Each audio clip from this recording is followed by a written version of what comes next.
as if I have something important to say. I don't. So I found out, I assume y'all are familiar with Joe's work. No, not at all. Freaking important early media experiment on the internet, which we're going to get to, but I kind of wanted to start out with your childhood because recently heard that your grandfather owned a traveling circus. You did?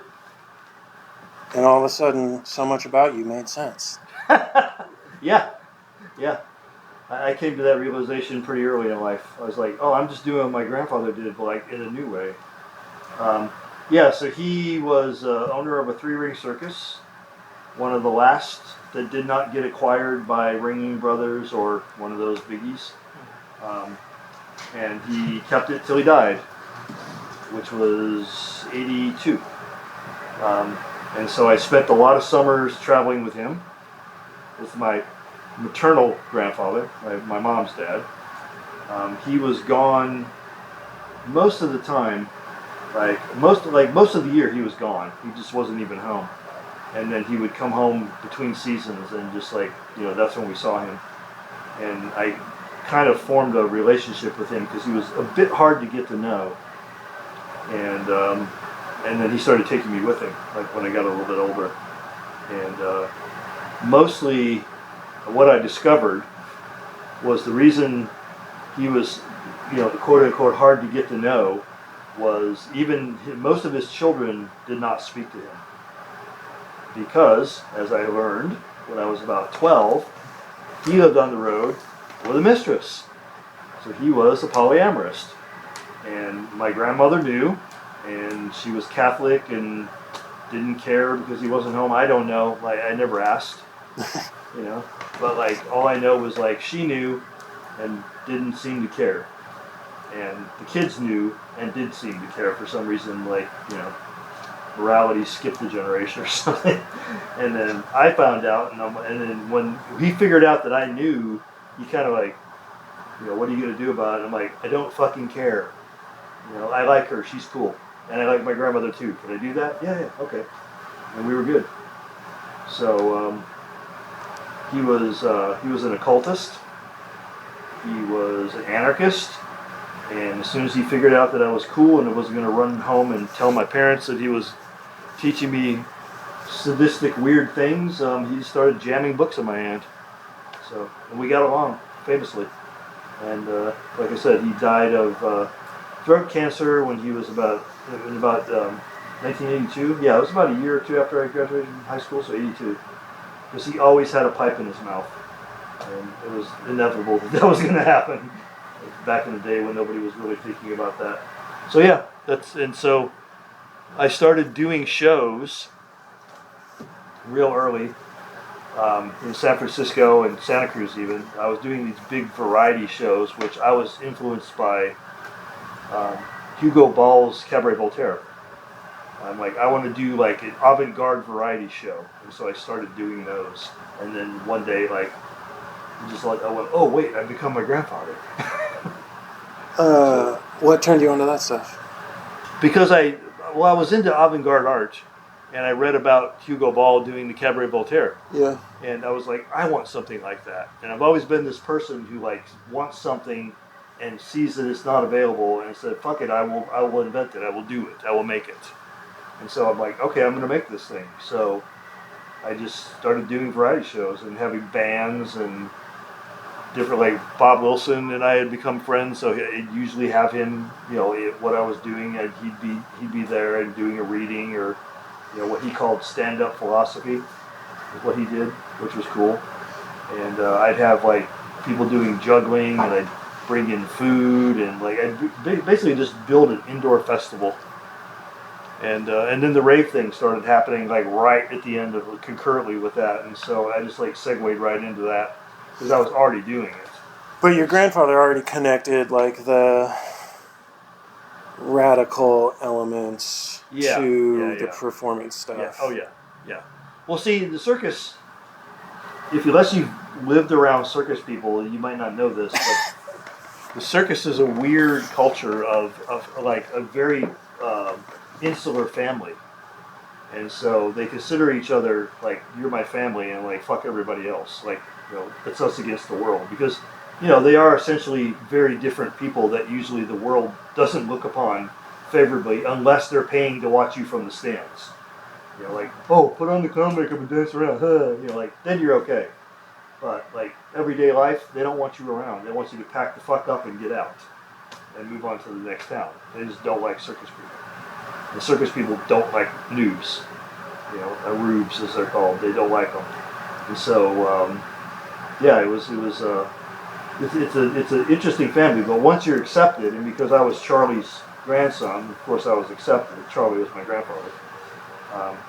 They just like took me under their arm and like taught me all this weird shit. And they were like, everybody was strange, but it was strange in a cool way. So it's like I grew up in this weird culture where it was okay to be weird.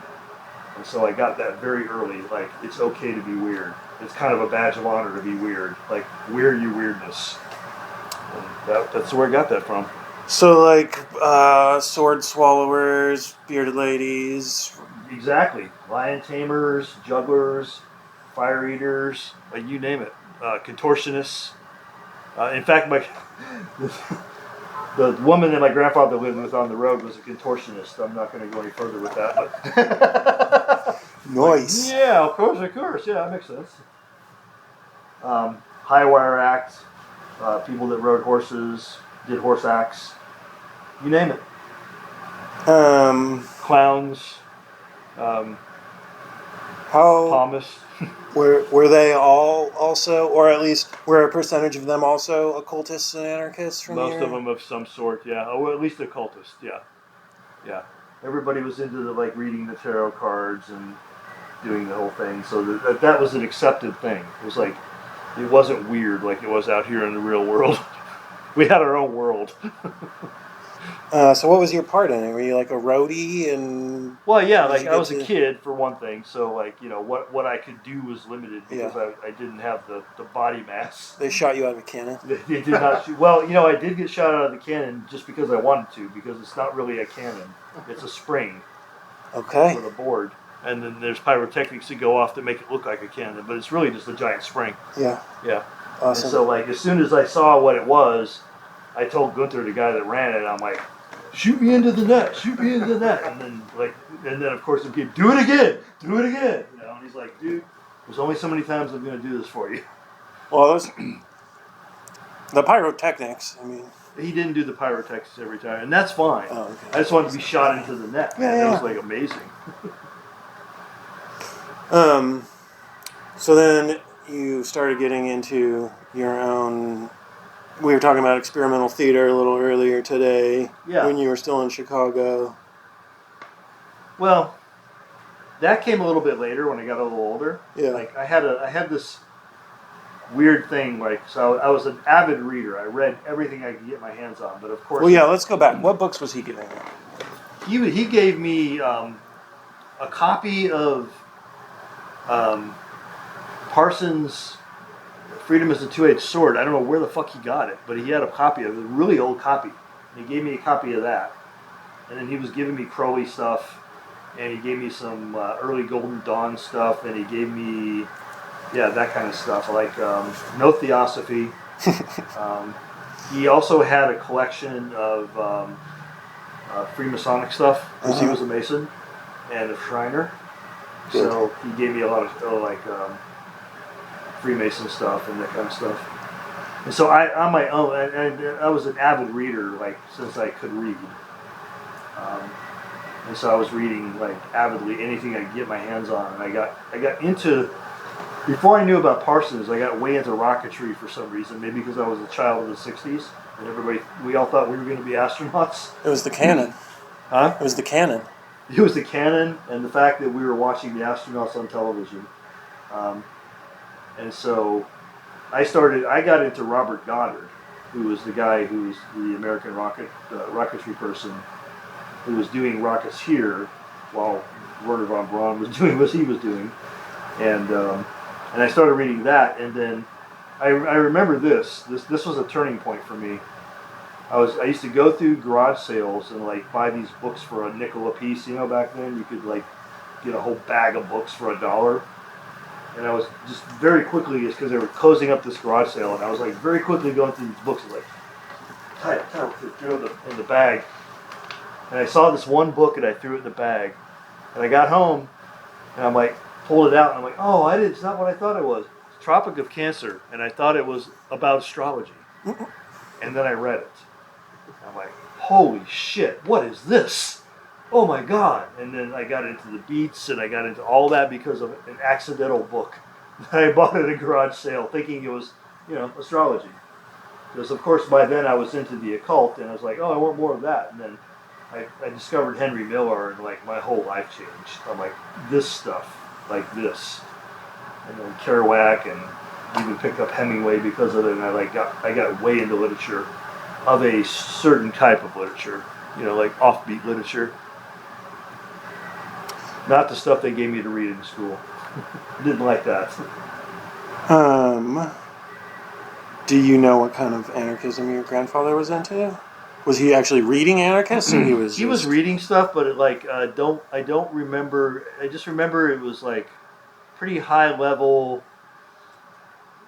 I would say even theory, but at a high level. Like don't let people tell you what to do. It's like that kind of anarchism. He wasn't like narrowing down and digging down on certain aspects of anarchism. He was just like, as I described. Kind of a Sterner thing. Yeah, I didn't discover Sterner until years later. Yeah. Sterner was not in print at that time. Like the first time I discovered Sterner was like sometime in the early '80s, and I had to looked it up in the book catalog and found a company that said that they published it, but I couldn't find any bookstore anywhere in Chicago that carried it or even had heard of it. And so I got the number for the guy who was publishing this book, and it was Tucson, Arizona, if I remember correctly. And I called this guy, and he answers the phone, and I said, "Do you carry the book Ego on Your Own, in case against individual authority?" Why? Why do you want to know? Like, because I'd like to buy it. And it says here in the thing that you sell it. He's like, "Tell me how you know about it." And it was like really paranoid. It was like really weird. He like gave me the third degree.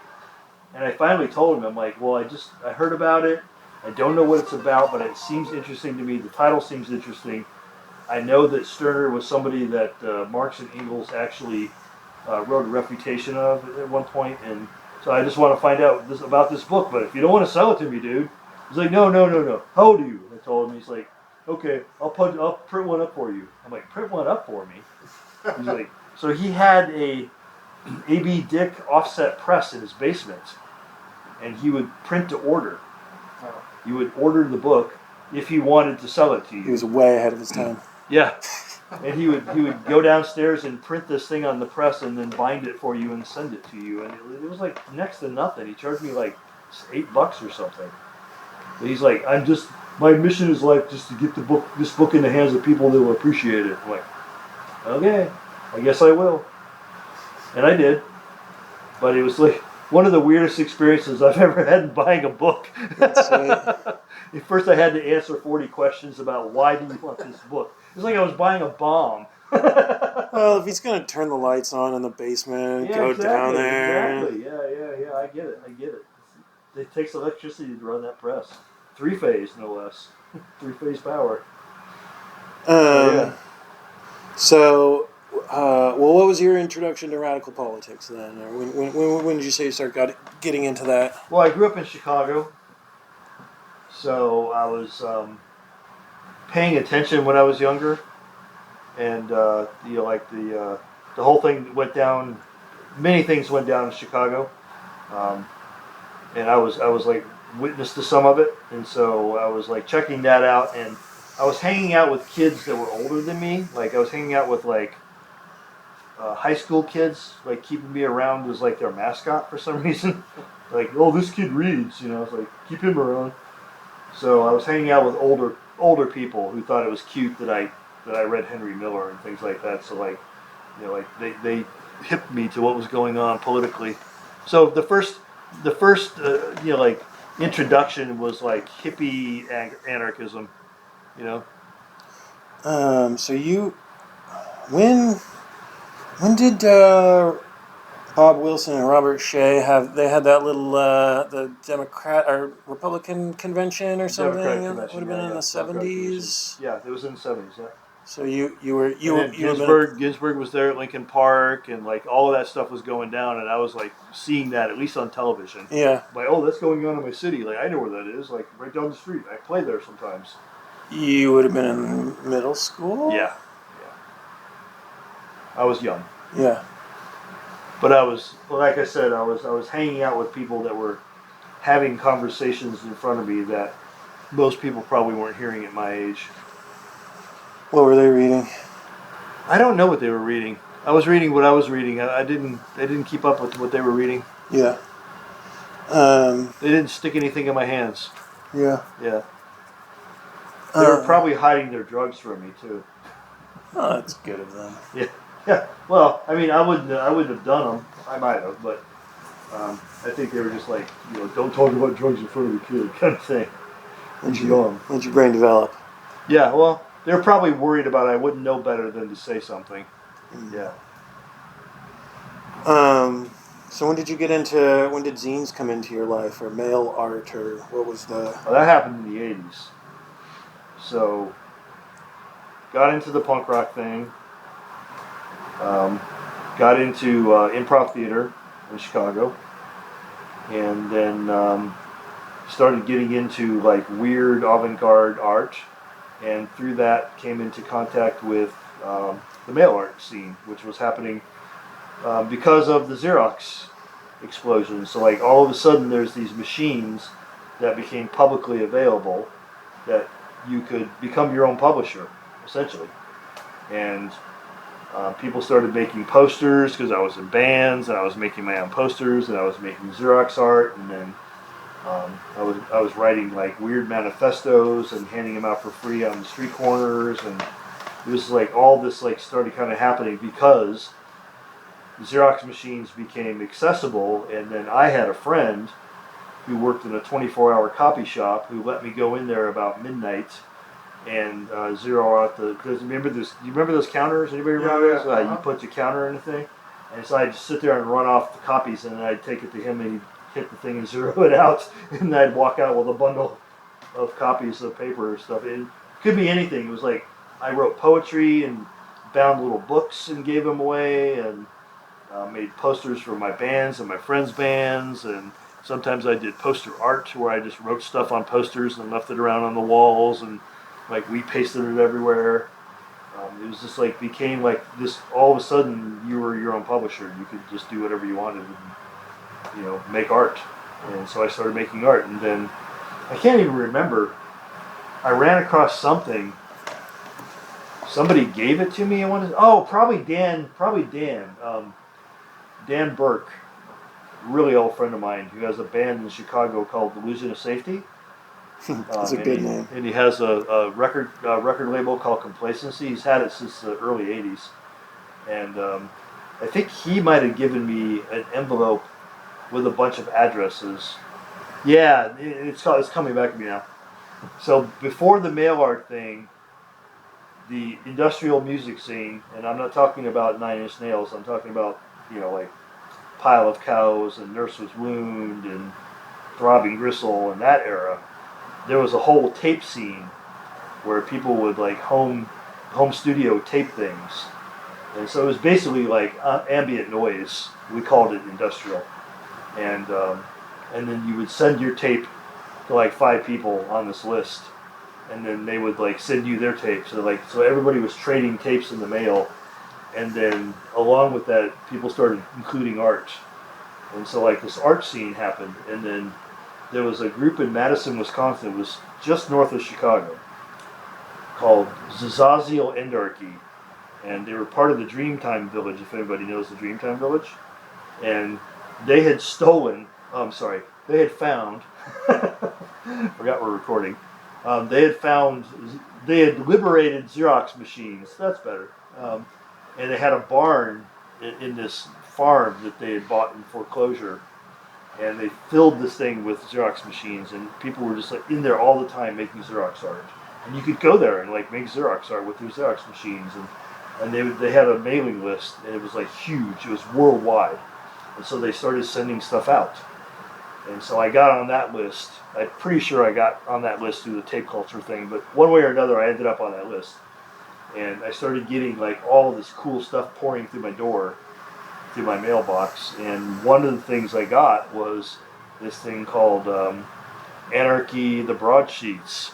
And it was Hakim Bey was writing Taz, and he was publishing it chapter by chapter as broadsheets through that mail art network. And so I started doing a lot of stuff through the mail art network, and because of that I came into touch with Taz. And because I started blathering about this Taz thing, Nick Herbert looked at it and he goes, "Oh, I know him." I'm like, "What?" He's like, "He's my sheikh." What? It's like, and so it turned out him and Peter Lambert Wilson, aka Hakim Bey, were friends. And so I was. Oh, I thought that conversation happened when you got the first. When I got the first broadsheets, I showed it to Nick. Oh, I thought it was Ong's Hat related. Well, that later, yeah. Yeah, I didn't know. Well, I didn't know the. See, this was something I wanted the to. Catalog. I didn't know the catalog came from him. But do you know? Well, both which one happened first and which one you came into contact with. The first one that happens first was Taz. I remember that because I had the conversation with Nick. I'm like, "You got to read this stuff. It's amazing." And he goes, "Oh, I know him." Yeah. He's like, "Oh, of course you do."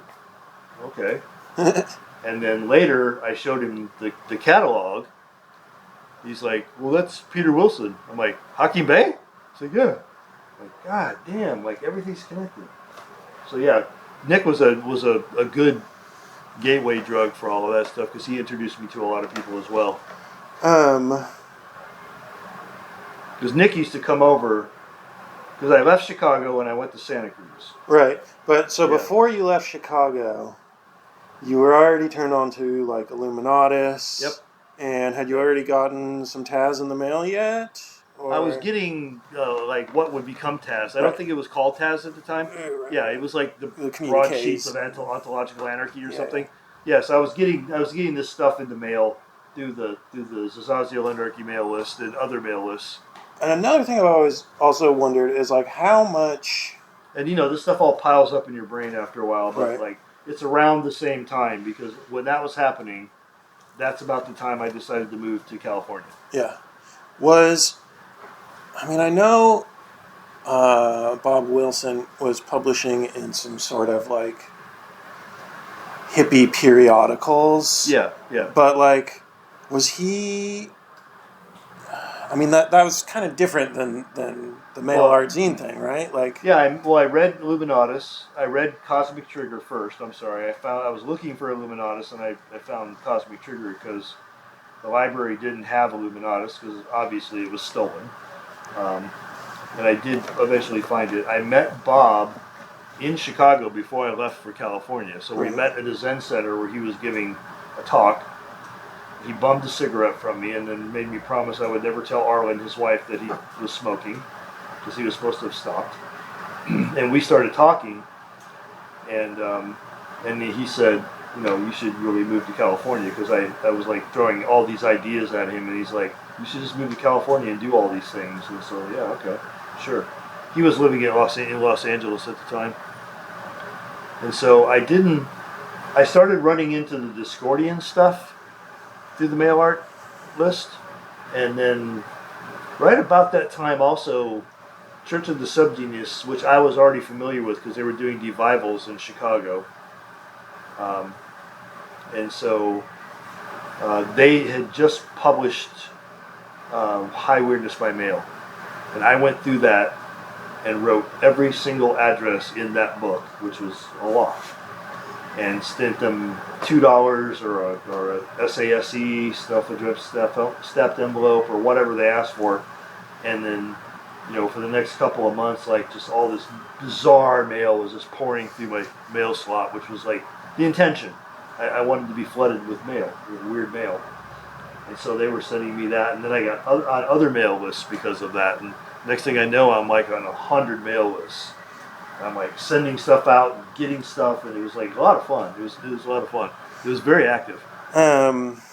Was there overlap there with like the phone freak stuff, or how Well, did you yeah, get well, into? I was already into that because I grew up as a shortwave hamhead as a Sick. kid, Okay. and then I don't know, like people always ask me, like, well, how did you make the transition?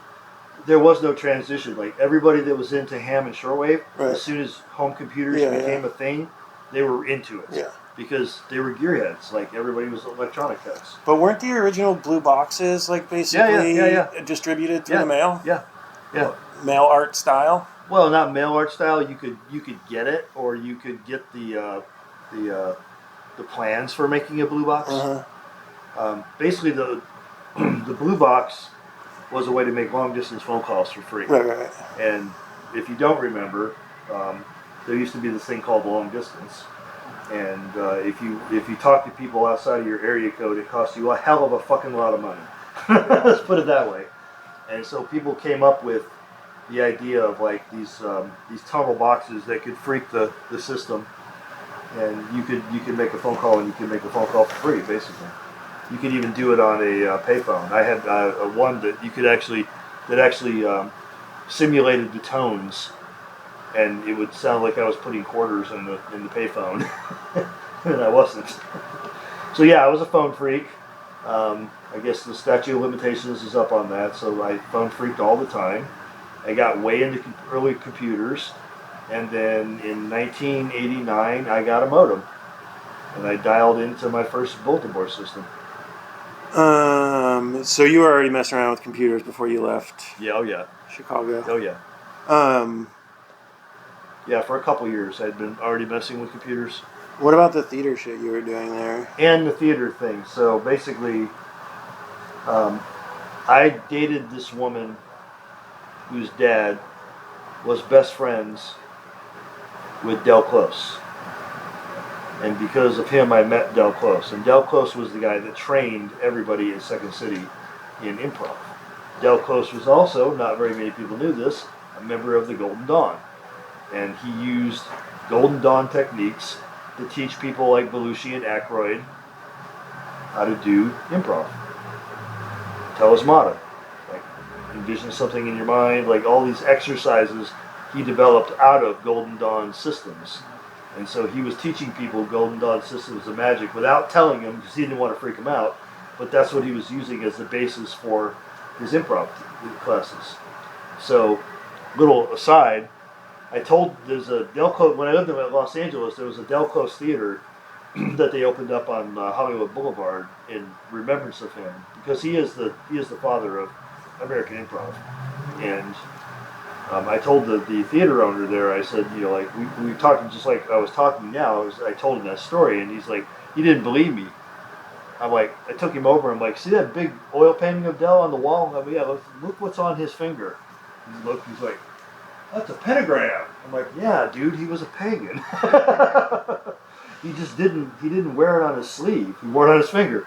But yeah, and so Del was influential in teaching me a lot of things, specifically about improv and how magic and improv and theater are all tied together. And like, if you know one, you know them all. And so I tied it, for myself, I tied it into literature as well. It's like, I'm going to use these techniques when I write. I'm going to take on the persona of the person that I'm writing from the point of view of as improv. I'm going to, in method acting, I also studied method acting. I'm like, I'm going to method act my way through this book as this person. So, yeah.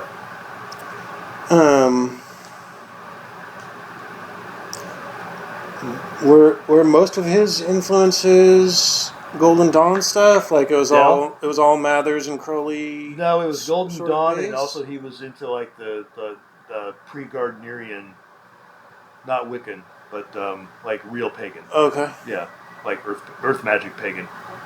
Yeah.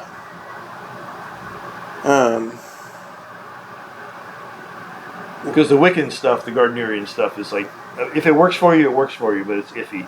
Like, where did it really come from? Like, we're pretty sure Gerald Gardner just made it up, but you know, well, that's okay. what were his politics, or like how much was he connecting the magic and politics? You talking about Dell? Yeah. Dell was just like, again, a non-categorical anarchist. He was just like, nobody tells anybody what to do, fuck off, kind of guy. Um, He was kind of like in the early days, he was kind of like a Hunter Thompson, and then he got sober. But he didn't get annoyingly sober, so that's cool. He used to go to the bar every day because we just talked about this earlier. Like it's a place to go for fellowship. So he used to go drink soda water and lime, but he would still go to the bar every day because it's where he found his inspiration. It's where his people were. He just didn't want to be an alcoholic anymore. Chicago bars, man. Yeah, tell me about it. That's why I had to dry out. I grew up in those bars. There's some drinking going on there.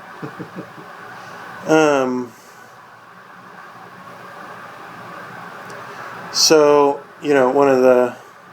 do you want to tell the about getting to Santa Cruz and finding the house? Yeah, so it's a weird thing. It's like Bob Wilson told me to move to California, because I said, I've got some ideas. I think Leary had just come out with Mind Mirror, which ran on DOS. And I was playing with that, and I was telling Bob, I'm like, this is really cool, but like, what if it did this and what if it did that? And he just like looked at me in that Bob Wilson way, and he said, well, why don't you just write a program that does that then? I'm like, yeah, why don't I?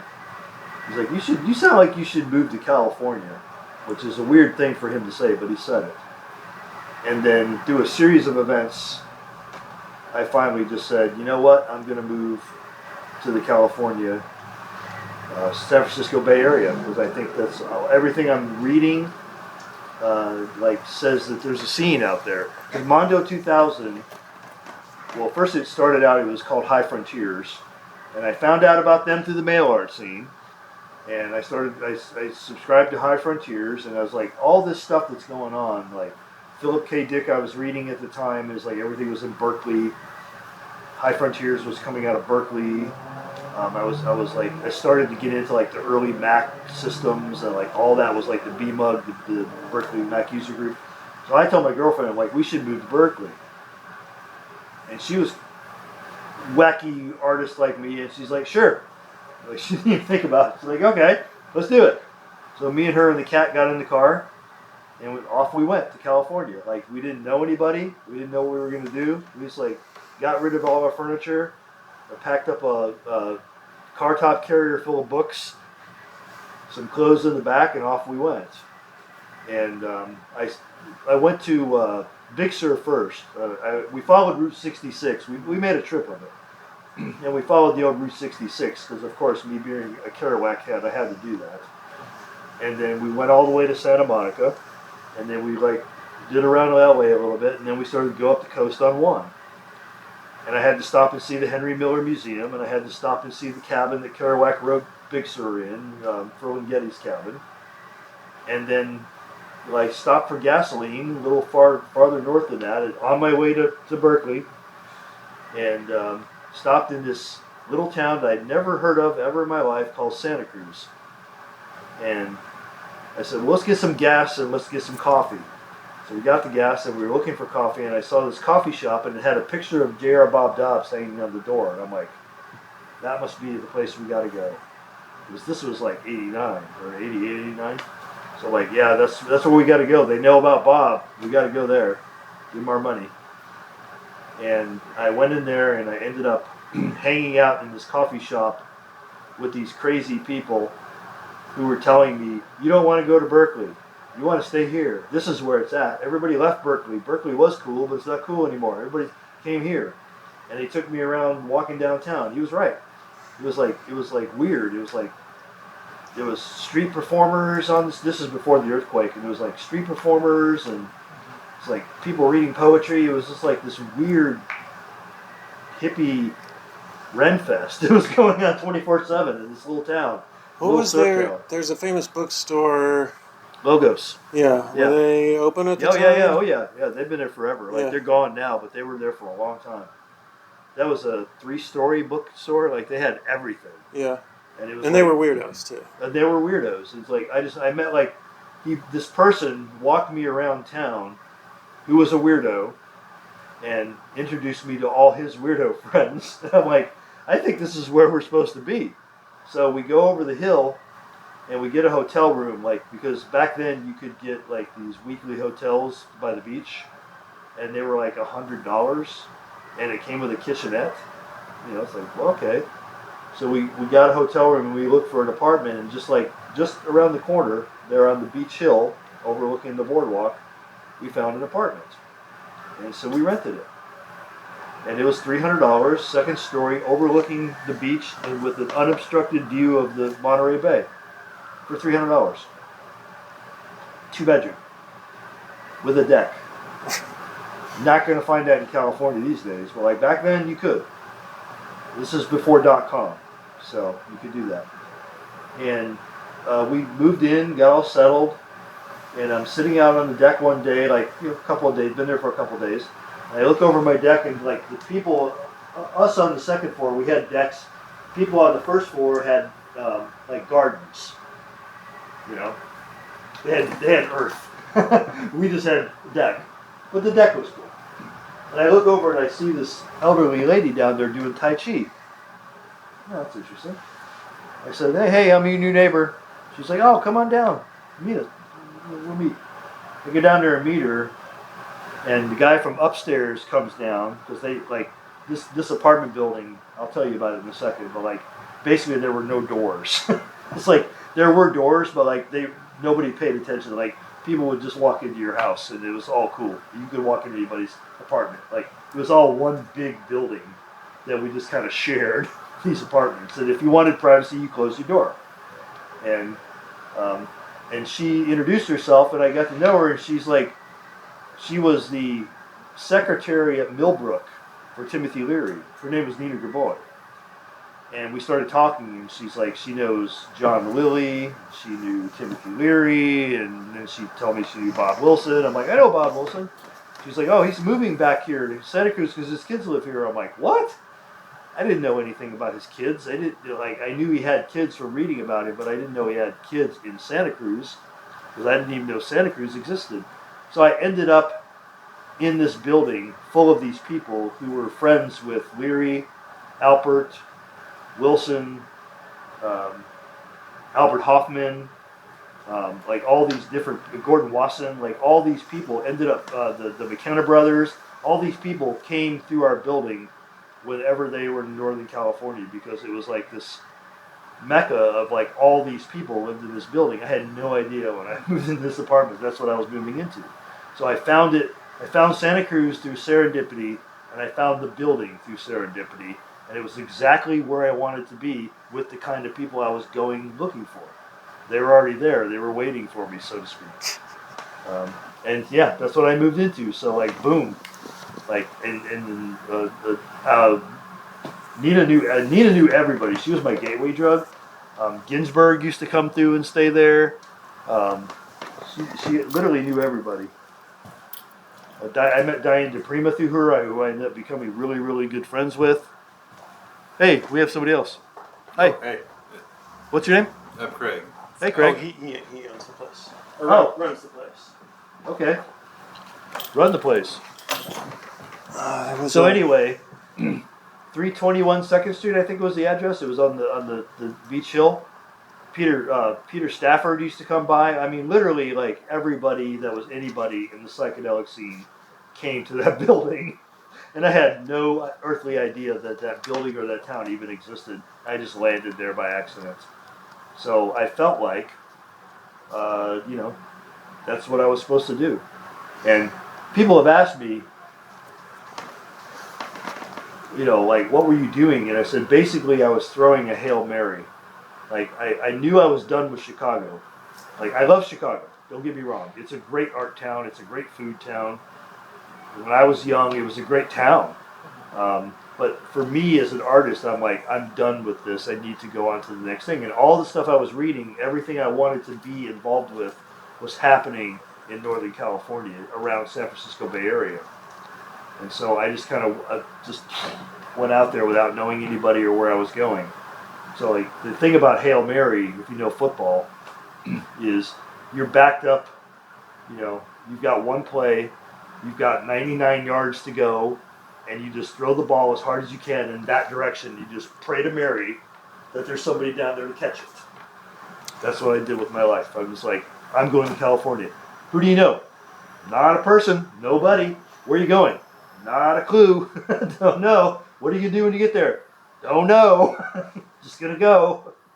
Because sometimes you reach those points in your life and you just have to do that. Like, it's like you have to do something stupid and desperate, as John Belushi says in Animal House. I just love how much the introduction to the full color brochure says, you would not be reading this brochure if you had not already penetrated halfway to the ICS. Yeah. You have been searching for us without knowing it. Yeah. Following oblique references and crudely Xeroxed marginal samizdat publications, crackpot mystical pamphlets, mail-order courses in chaos magic, a paper trail and a coded series of rumors spread at street level through circles involved in the illicit distribution of certain controlled substances and the propagation of certain acts of insurrection against the planetary work machine and consensus reality. Well, that got worked out over time because, like, but it's just such a that's literally what happened. Oh yeah, and so that catalog and the first piece from the catalog, which is the Ongsat brochure, like that started out pretty small and rough, and then as I got involved, and Nick Herbert was always involved, and but Peter wrote this paragraph, right? Peter wrote that paragraph before you guys were homies. Yes. I mean, like through pirate computer. But I hadn't read that yet because it didn't exist. Right. Yeah. No, but it didn't exist. Yeah. Through pirate computer networks or even pure synchronicity. Well, that's why that ended up in my possession. Was somebody stuck it in my hands and said, "This looks like something that you could have written." And I'm like, "What?" And then I read it and I'm like, "This looks like something I could have written." But I mean, he even predicts that you're going to put it on computer networks. Well, I mean, that came later. Yeah. Right. He predicts it in the introduction. But well. If you knew Peter, and you did. Well, no, I knew he was into He hated computers. Did I tell you what he said to me when I showed him the bulletin board system the first time? I'm like, we should take what we're doing with this mail art project, and we should put it on this. And I logged into the bulletin board system and I showed him. And he just sat there, looked at it, and then he goes, "Can it make me a sandwich?" What? Can it make me a sandwich? No. Call me when it can make me a sandwich. And he got up and he stormed out of the room because Peter hated computers. He hated technology. He was a Luddite. There was a weird period in the 80s on his show where he's talking a lot about weird science. And it seemed like there was a period where he at least saw some potential. I would talk to him about the pirate networks. Yeah. And then he would tell me that he appreciated it in theory as a samizdat tool, because that's how I presented it. I'm this is better than samizdat. Like, this is the next samizdat. And he's like, yeah, in theory. Like, in other words, he's like, as long as I don't have to do it. Yeah. Because he didn't want to touch computers. He didn't even use typewriters half the time. Right? He used to longhand his shit. Oh, I have. Yeah. I've written stuff. It's not easy to read it. Yeah. At this advanced stage, but. So, in theory, of course, he enjoyed the fact that he could give me something, because he did used to give me things and I'd put it on the internet for him. So he appreciated the fact that I could get it. I'm like, how many people can get this if I can get it in front of hundreds of thousands? And he appreciated that, but he didn't want anything to do with it. He didn't want to touch the computer, didn't want it in his house. He didn't want to be there when I was putting in the computer. It's like nothing. It's like nothing. He's like, Joe's the computer guy. That's what I got. Somebody would say, we need to do something on the computer. Joe's the computer guy. Okay. I was the computer guy. So that became my role. I was the computer guy. Even Nick Herbert at the time, I was the one that got Nick on the internet. Yeah. I got a bunch of people. I put Nick on the internet. I put Robert Anton Wilson on the internet. I put Rob Bresney on the internet. I put Genesis Peorage on the internet. All these people I put on the internet for the first time because they were like Peter Wilson, like, well, in theory it seems cool, you know. I was like, well, how about you do something other than theory? Because I'm not going to sit here and transcribe your shit. It's not going to happen. I might be the computer guy. I'm not the typist. I was telling you I was looking through some Taz last night, and the intro to the Autonomedia, like 2003 reprint, he's talking about how in parts of Taz he's talking about the potential of pirate computer networks. Yeah. And which was interesting because he had no clue how it worked. yeah, well, so the impression that I got was he used the term web, which I want to say, like, It was somebody pre-WWW. somebody like Alan Watts or someone Yeah. used that analogy Yeah. to describe it initially. Yeah. No, people were using that analogy before the World Wide Web. The web analogy was being used already for the computer networks that existed, which were basically dial into a bulletin board system, and then you might tell that out to another one if that bulletin board system had enough money to be on some sort of network and didn't just have dial-ins. And that cost money back then, like a lot of money.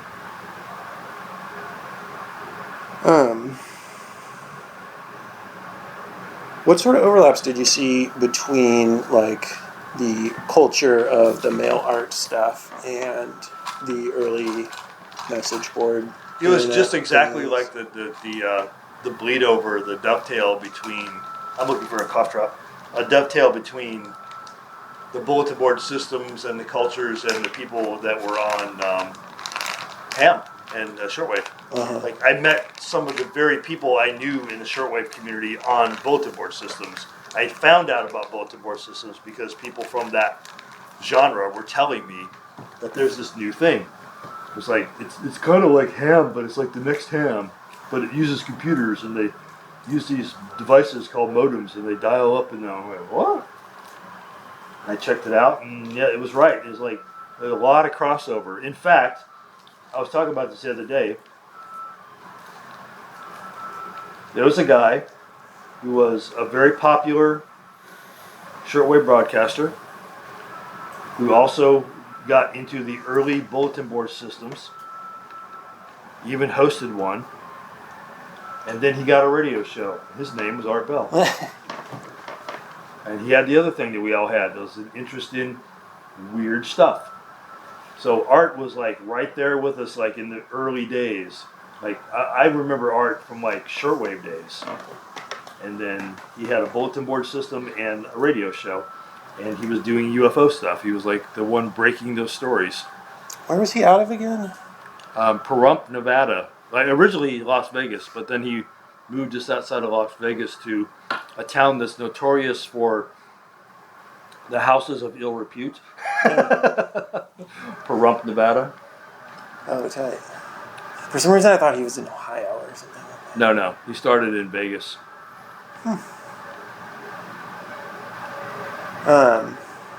So,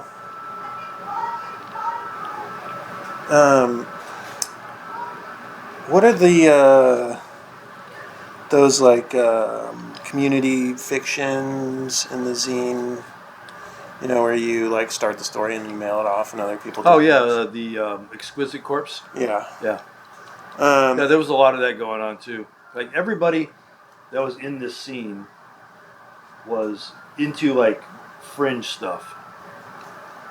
That's why we all knew about Subgenius like way before most people knew about Subgenius, and like everybody that I knew that got into the early Subgenius devivals came to it through Discordianism, and everybody that was into Discordianism knew about Illuminatus and Robert Anton Wilson. If you were into that stuff, then you were into, weird conspiracy theories, which you read with tongue in cheek, not like they do these days. There was no Alex Joneses.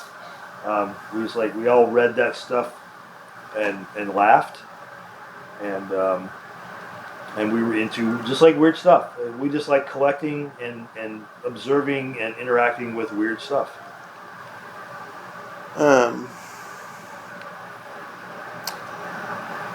And then from the computer side, like by the time you'd been introduced to the Ong's Hat stuff, like were there already like MUDs and shit going on? Like, I mean there's a little bit, but about that time the bulletin board systems were coming on at about that time, and I got the first draft I think of the catalog, and so I started making notes and changes and sending back, because that's what you did back then in the mail art scene. Because there's elements of play Yeah. in those two approaches that seem like they really No, it was all play. guided the. Basically, all of us believed in infinite games. So the versus the finite game. Like we weren't very big into zero sum games. We were into can we come up with a type of play that is played for the sake of playing, that can go on forever. It's improv. Yeah, as long as you stop. And then you don't have to stop, but it's over when you stop, but it's not over. Somebody else can keep going. Just infinite games can go on forever. There's no winners and no losers. It's played for the joy of playing. Theoretically, that sounds like a good thing. In practice, I've seen myself and other people that are capable of doing it. Unfortunately, we are a minority. When you try to introduce an infinite game into the real world, most people are so entrained by the concept of the zero-sum game is they don't know how to play an infinite game, and so they will turn it into a finite game. I saw it happen. So that's the thing, is it's for some people, but not for everybody. As one person said, it doesn't scale in this world.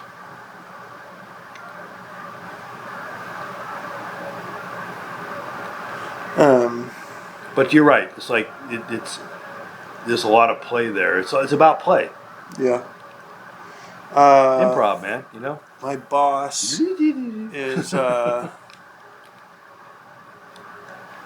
told you a little bit about how nuts she is, and you can't.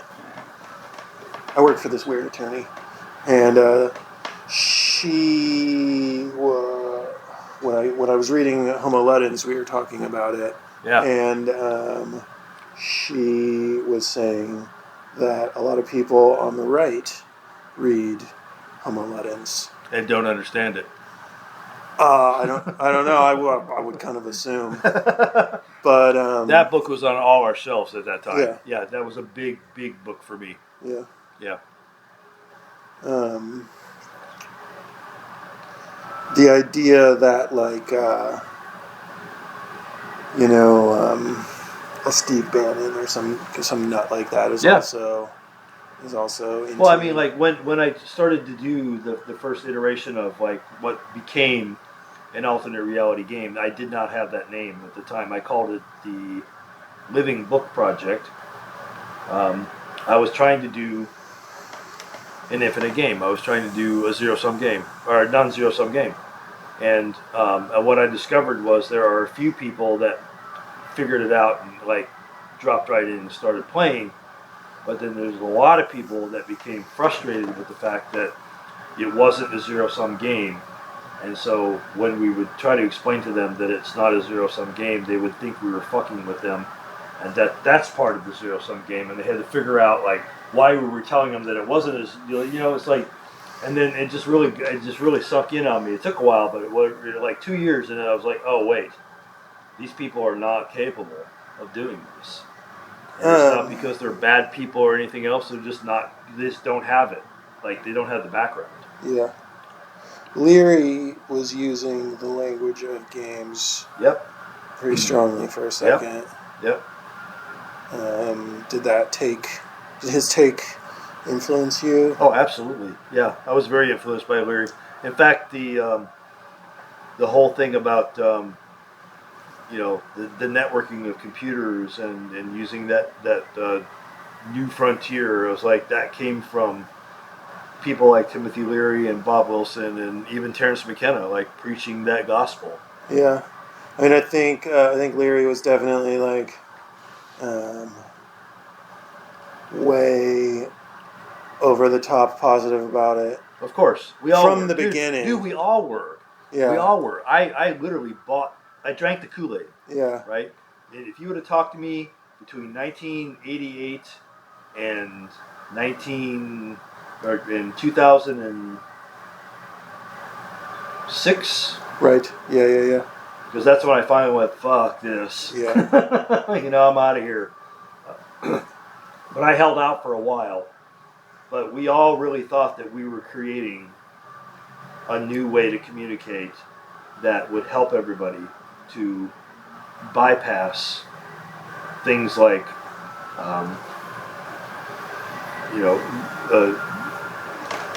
visual preconceptions, and the idea of like, you think about, you look at somebody and you're like, well, this person is like this, like whether you want to or not, you do it, like even unconsciously. And on the computer, theoretically, you could be a dog talking to somebody. Like nobody would know what you are. I met people in the early days. I met people that I didn't know when I was talking to them what they looked like, and even if what their gender was, right, or what their background was, or their ethnicity, or anything.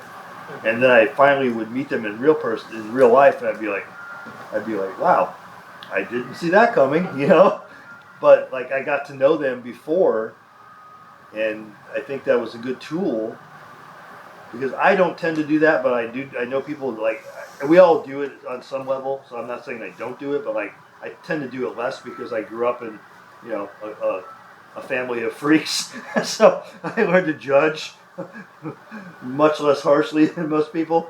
But it's it's like interesting with that the internet in the early days, or at least both the networking, the computer networking, allowed you to have conversations with people that literally could be living anywhere, doing anything, and be anything, and you wouldn't know, and it didn't matter because you were interacting with a mind, and that's what was important. Is like, do I dig this person's mind?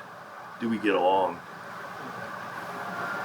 And that to me was kind of utopic. I was like, it looked like a utopia to me. It did to people like Leary. It did to people like McKenna, Terence McKenna. It did to people like Bob Wilson, and lots of other people. Like the people at Mondo 2000 were all into that. Like we all really weren't just saying that because it was good marketing material. It's like we were saying it because we believed it, and we really thought it was going to happen. And at one point, it did. Yeah, yeah. I mean, and then the money people got whiff of it, and then it was over. yeah, I think it was really like when people's parents and grandparents started getting on Facebook, and that was when the corporations were like, oh, okay, we can monetize this finally, beyond porn. Well, I think it might have happened a little bit before that, because I noticed that the people that I knew on the internet up until about 2000, 99, 2000, were a different kind of person that I would encounter on the internet after that. Yeah, so AOL is a good example. Like anybody could get that stupid fucking disc that they were giving away. You could not get them for you a could while. not get. Yeah, you couldn't hide. I just looked up on the internet, like if you wanted to buy, like I found a bunch on eBay, and it's like a collector's item now. The diskette. Yeah, well, you know, sometimes they would have the fat one. Yeah, yeah. And so. Yeah, so there were the diskettes, one of these days. And then they became CD-ROMs. Then they went out with every magazine. You could not get away from them. Junk mail. Yeah.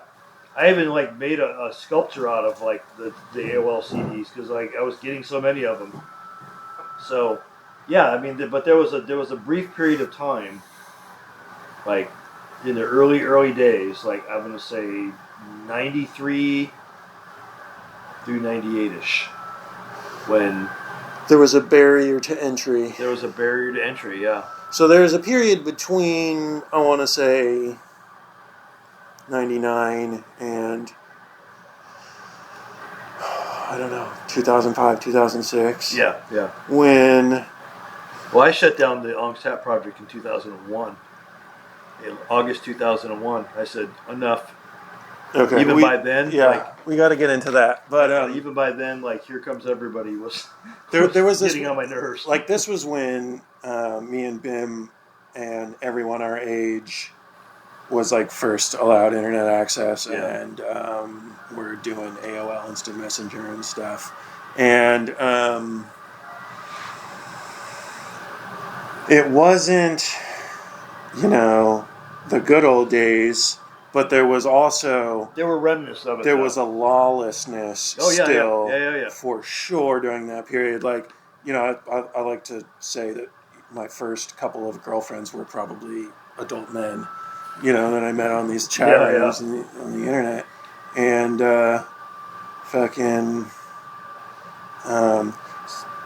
I feel like a lot of people kind of discount that period before shit was over, but after the barrier to entry ended. The shit wasn't completely over. Yeah. Because then we had like this one period of like, you had the Napsters and the LimeWires and like all that stuff, and then you had... And how much punk rock I would not have gotten to listen to if it wasn't for LimeWire. Yeah, and then you had torrents. The torrents. My Pirate Bay. Good Pirate Bay. Like all that stuff started like that. That was the end of it. Yeah. That was the last gasp. It's like we still believe in, the basic tenet was we believe that all information wants to be free and should be. Right. Well, it wasn't clear at that point how they were going to rein it in, and they ended up doing it by just overloading it with bullshit. Well, and yes, and like that was part of it, but then there was a part of it that we were naive. When I was doing Grey Lodge, for example, Grey Lodge got huge. Grey Lodge was doing a couple million IPs, unique IPs a month. Like 15 million at one point was, I think, the peak. And this was like an occult forum you were on? It was an occult torrent site. So we were giving everything away. We were giving away like anything we could get our hands on that we thought was cool. That was, Richard Metzger, and I can say this now because again, he won't get in trouble. He called me up and said he had left Disinfo. He's like, I'm going to send you all the DisinfoCon stuff on CD, and I want you to rip it, and I want you to put it on Grey Lodge. And that would have been like 2002-ish? Four?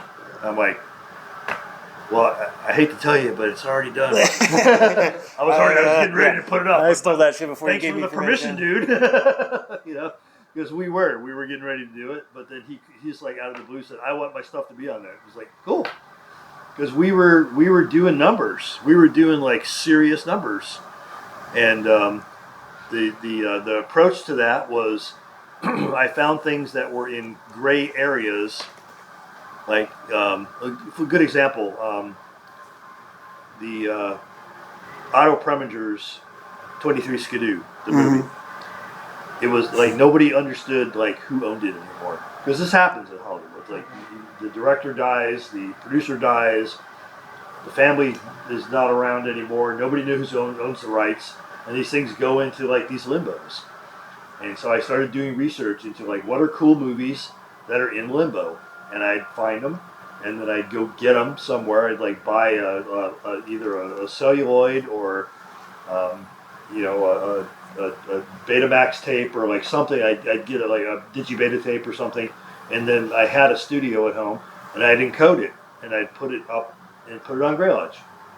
So like some of the stuff that eventually became on Pirate Bay and things like that, we originated with us, but it was only like we didn't care about like regular mainstream movies. We just found like very niche, weird movies, and then we put them up.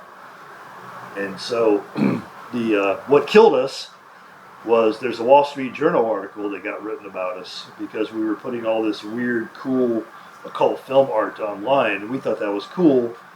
Little did we know that it put us on the radar of a whole bunch of attorneys. And so I spent the next 5 years moving the server around from country to country to country, trying to outrun all these people that were trying to shut us down. And eventually they caught up to us. And I just ran out of gas. I'm like, I can't do this anymore. I was spending my own money. It was like an enormous amount of money and an enormous amount of effort to like tear those servers down and move them and set them back up, and and so I just kept doing that and doing that and doing it. And I just like one day I'm like I'm tired. And there's like at that time the Pirate Bay was around and like all these other people. I'm like they can pick it up. Yeah. But we started doing it early. Like we started in 2004. So that was the last gasp. Like that's why I said like about 2008 or 2006 or 7. I was like I'm out of gas. I can't do this anymore. I'm like, it's killing me. I can't sleep. I'm like getting calls from lawyers. It's like I don't need to be doing this. So I stopped doing it, but other people kept doing it for a little while, and then they're all gone too. It's like try to find a decent torrent site now. You can't do it. So the people are on like private website groups. Yeah. That's I guess how they do it now. Yeah. No, it's like it's all invitation only. Yeah. Do you know about the Gospel of the Holy 12? No. So I guess this dude in the late 1800s, early 1900s, started publishing like these weird vegetarian versions of the New Testament in like Scotland or somewhere, and being like this is like at first he was saying that they were like they found these ancient manuscripts. I've done that, yeah. And then he was saying that's how you start all your literary pranks. And then I found this thing. Actually, it turns out that these ascended masters were sending me this information through dreams. So it wasn't exactly. Well, the way that I found out about the Gospel of the Holy 12, which was initially to promote vegetarianism, was this dude who is doing the podcast circuit. He's one of these like Anunnaki guys. Okay, yeah. And so for him, the Gospel of the Holy 12 is like proof that Enoch was talking about these various types of aliens that were coming down and manipulating the evolution of the human race. Oh, okay, so the Sitchin stuff like slightly altered. Yeah. But and there's all sorts of source material for that. But I love that this particular dude decided to go as far back as like this obscure vegetarian promoting Christian literary hoax.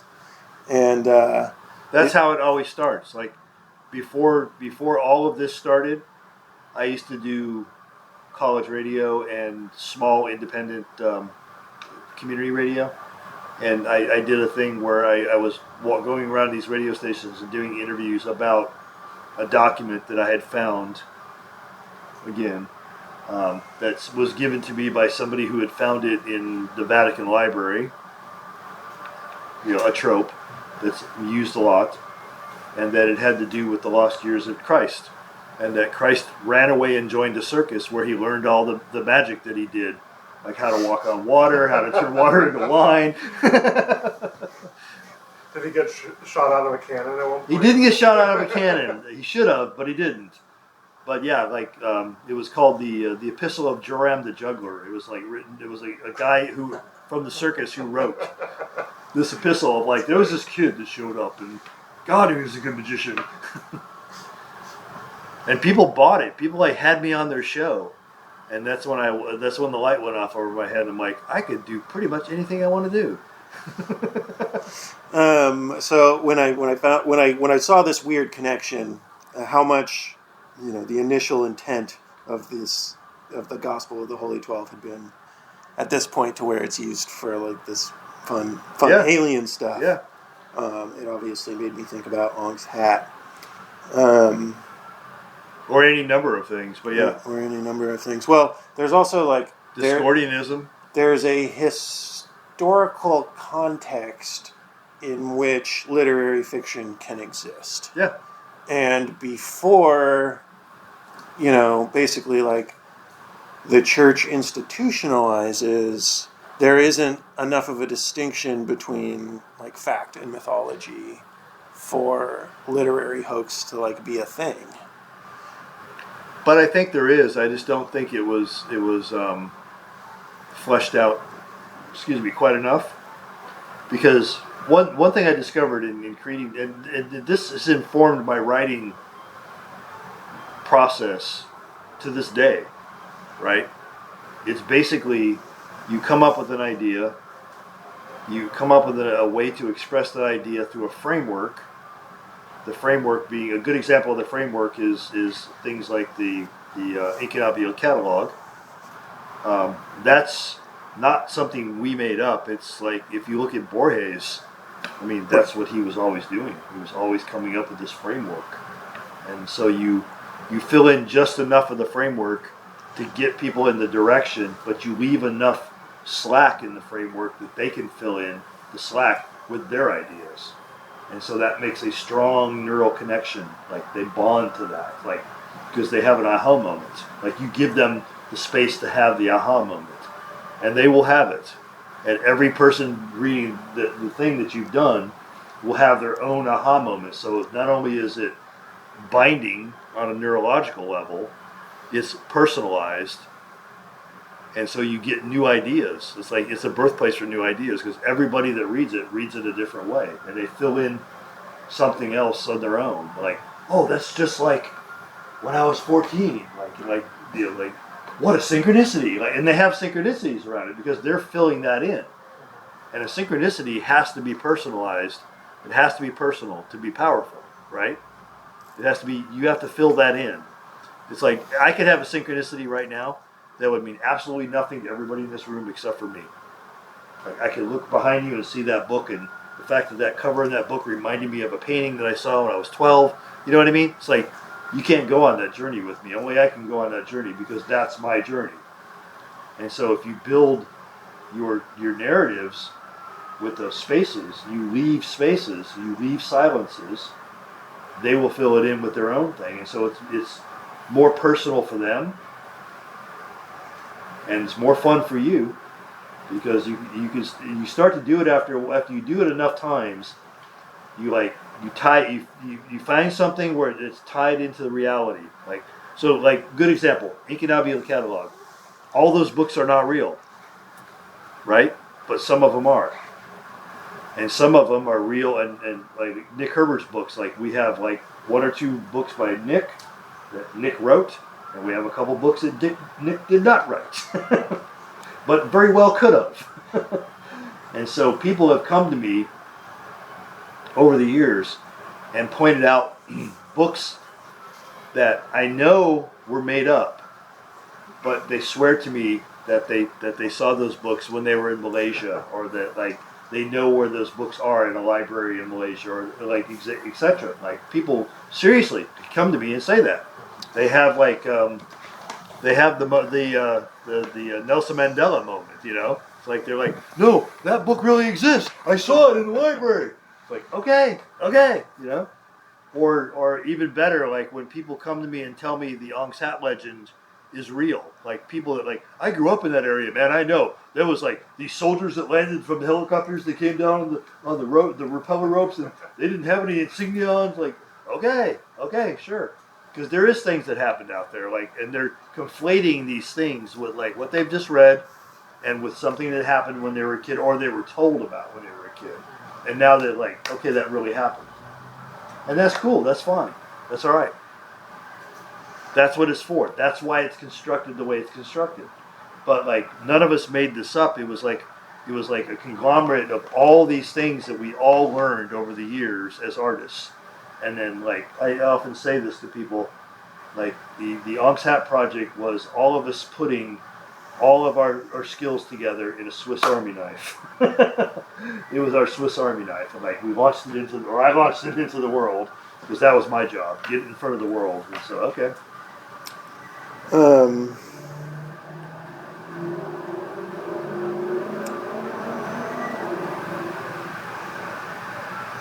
So you had told me that like a lot of your, or what inspired you about the project was, at the time, primitivism. And Yeah. the idea of there being a pristine other Earth, Yep. maybe pre-agriculture or something, right? My take on it, or how it inspired me, and sort of the context in which I at least stumbled across like your and Peter's connection to it, because initially I found it, on YouTube as like some, internet mysteries YouTube video. There's hundreds fairly of those. young, kind of in, honestly, I want to say its natural habitat. Yeah. And I took it as a sort of a psychedelic science post model. Yeah. Model agnostic sort of psychedelic science.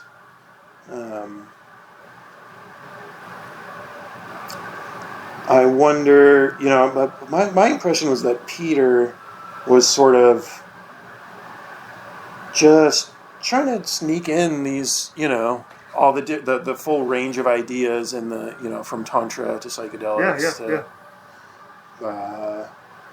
anti-work. There's some stuff that was contributed by Robert Anton Wilson without his credit. He didn't, for some reason, he didn't want his name on this project because I think he was I don't know. It's not that he didn't like it. He enjoyed. He like totally condoned what we were doing. He just didn't want to have his name on it for some reason. I don't know why. What was his contribution? Just a lot of the ideas. Because this thing like went back and forth by mail for a long time, and then when I got it on the internet, it went back and forth between me and Nick several times. Like digitally. Yeah. And then other people gave me ideas, and I inserted those, and so it was always a living document until like 2000, 2001. Yeah. I want to say that Peter's Dream book came out in the early 90s. Yeah, I'm not sure of the date, yeah. But a lot of that book is sort of about like the weird feedback loops that open up between a reader and a piece of literature. The living book. The living book. That's why I call it that. Because it even gets weirder when you start doing experiments with this. Because like the last thing that I did, the trilogy, the liminal trilogy, I like really went deep. I did less of the kind of the prankster ARG thing, and I went really deep into working with personas. And in the last 15 years, I've moved away from Western Hermetic magic, and I've gone completely into shamanism. And so when I went north in 2017 and spent 8 months in Alaska, and then I went to North Pole and spent. Joe worked on a fishing boat for fun. Yeah, just to do it, and then I signed on to a boat that was doing scientific surveys of methane releases in the North Pole. So when I was up there, I got I really got in touch with like my animistic side. And it came back with like a really weird head, which is what the intention of the whole thing was. It's like it was basically a shaman's journey of like go out and disassemble yourself, and then come back and put yourself back together in a new way, and then channel this thing into this trilogy, which like it started to tell me that it wanted to be written when I was up there. It started to tickle me before I went, which is why I went. I threw a Hail Mary. I'm like, I got to get away from tech. I have to get away from like California. I got to get away from all of this. Like everything I know, I need to get away from. And that's the best way I knew how to do it. It was like go to Alaska, drop out, go in a place where not only did I not have tech with me, but there was no tech to be had. I was in this little fishing village that didn't have internet or even a fucking phone signal, dude. Like it's like you were just like there. And if you wanted to get a message to somebody, like there was no roads in and out of there. Like there was a boat that took you like 4 days to get to civilization, or an airplane. That was it. And you had to like the airplane like came in like once a week, and you like had to hitch a ride with the dude. He charged you $1,000 to fly you to fucking Anchorage. And so I did that. And it's like after a while I was like, okay, like I'm decompressed.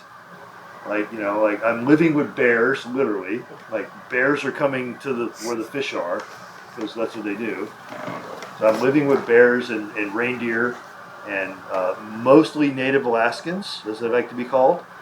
They don't like to be called Eskimos. I got corrected very quickly. I am a native Alaskan, and you remember that. Okay. So they were friendly though. After a while, they figured out like, you're here on a spirit journey. I'm like, am I?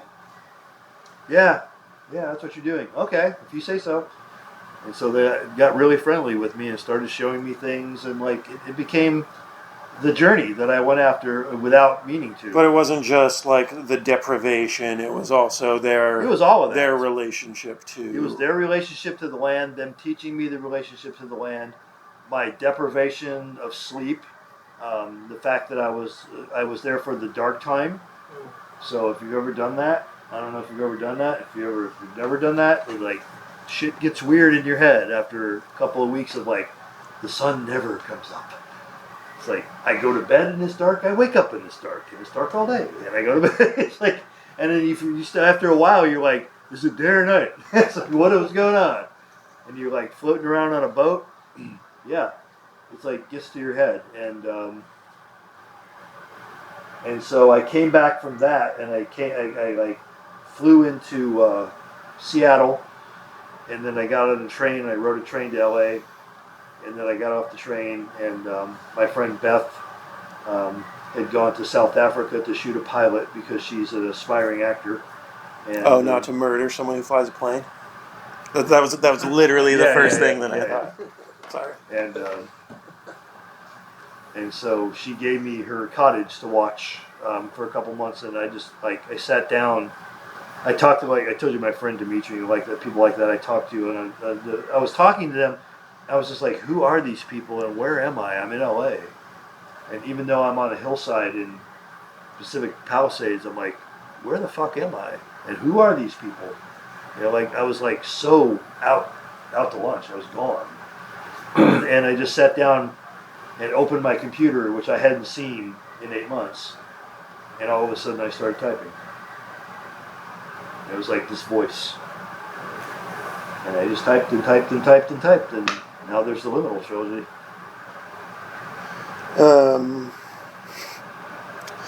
So the Liminal trilogy, each book is written using sort of a different format. And a different format and a different persona. So book one is called Liminal. It's written by Cameron Whiteside, and it's written as a treatment, a movie treatment, which almost got made by Harvey Weinstein. Thank God it didn't.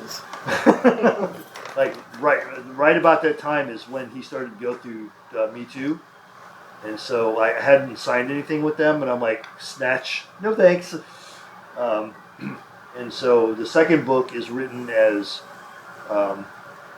notes left on a cell phone by a guy in the woods, and it's by Ezra Buckley, which is a Borges character, and that was written as a transcript of an audio log that was left on a phone. And then the third one was written by me under my persona, and it's done as a digital, interactive digital book. It's actually, I call it a mind movie.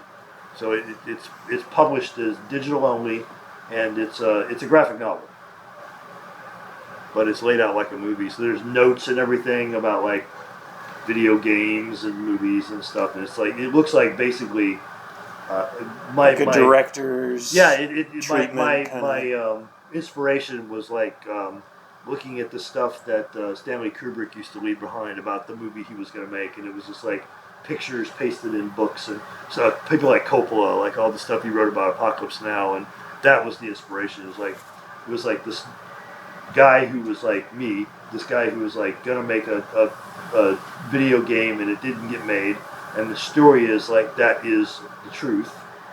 So embedded in that is a story about a game that almost got made but didn't get made.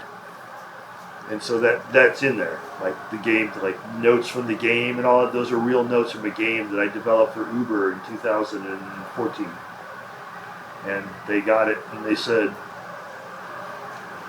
thank you, here's your money, we're never going to do this.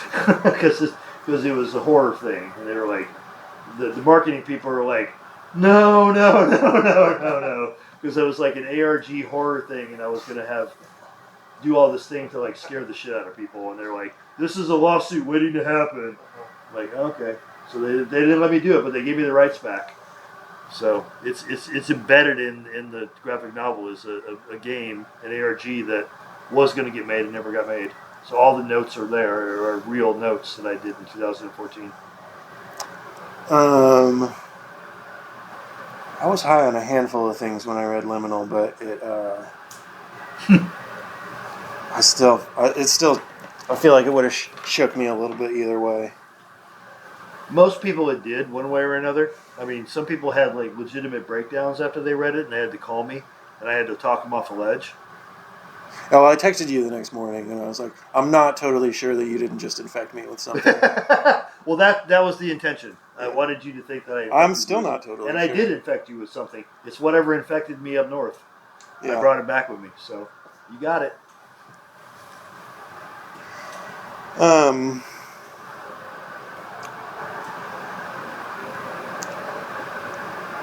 Joe recently turned me on to a book called Trickster, The Trickster and the Paranormal.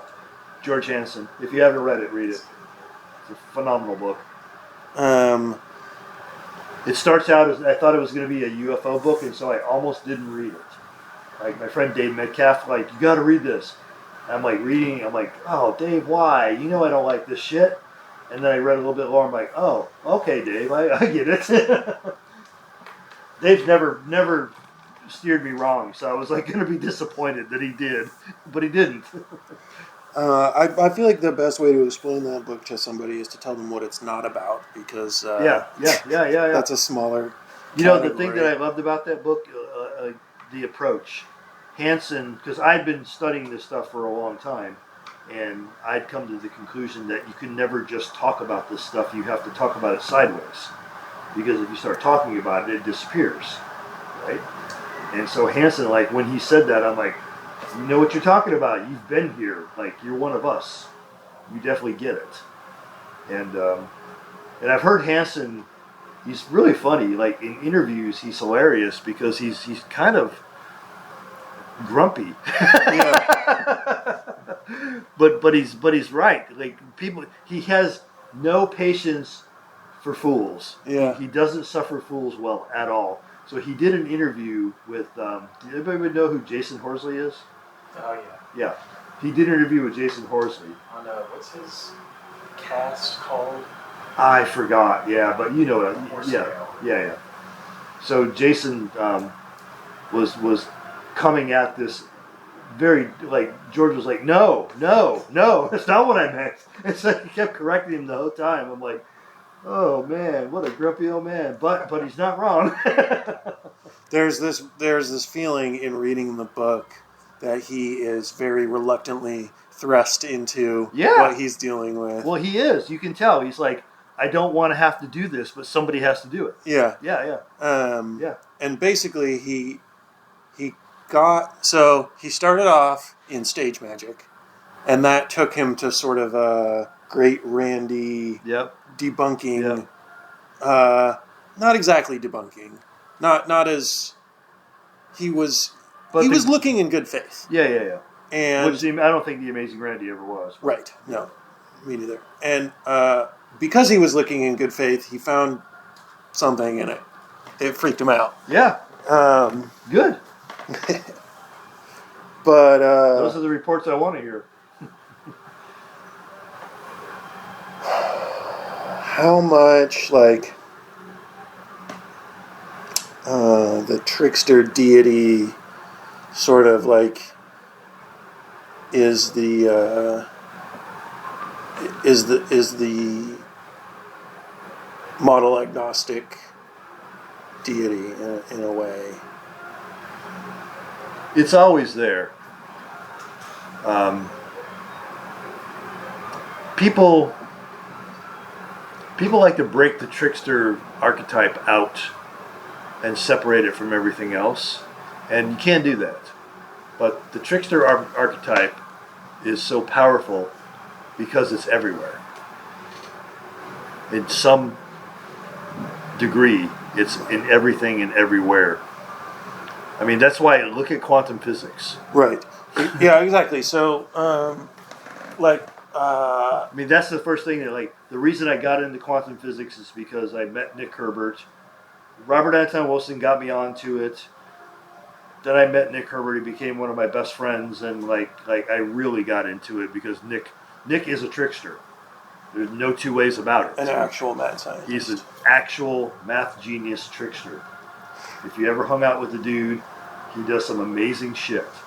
And like I never laugh so hard as when I hang out with Nick, because he's always doing something, and he does it in a way that it seems like he's not trying to do anything. He's just being Nick, and he can disrupt an entire room full of people and never ever do anything outlandish. It just like he gets in and he starts like, it's like a pebble in the water, and then the next thing you know is a tempest in a teapot, and you're just like, you're either like horrified as most people are, or you're laughing like me because you're in on it, and you're just like sitting in the corner like laughing your ass off, going, everybody's wondering where this came from, and I know where it came from. That guy right there, he started this. And he did it so subtly that nobody knows he even did it.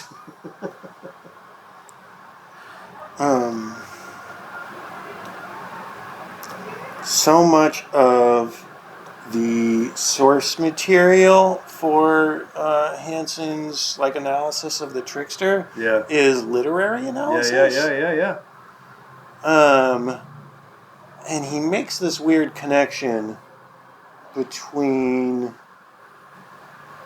like, for him it's almost like a using literary analysis or the literary analysis of the trickster for your everyday life. Yeah. That's why I don't like to break it out, though, and talk about the trickster too much, because the trickster is a very, very powerful trope. And just like Hansen said, you can't talk about this stuff directly because it loses its power. You have to look at it sideways out of the corner of your eye, because that's where the trickster inhabits.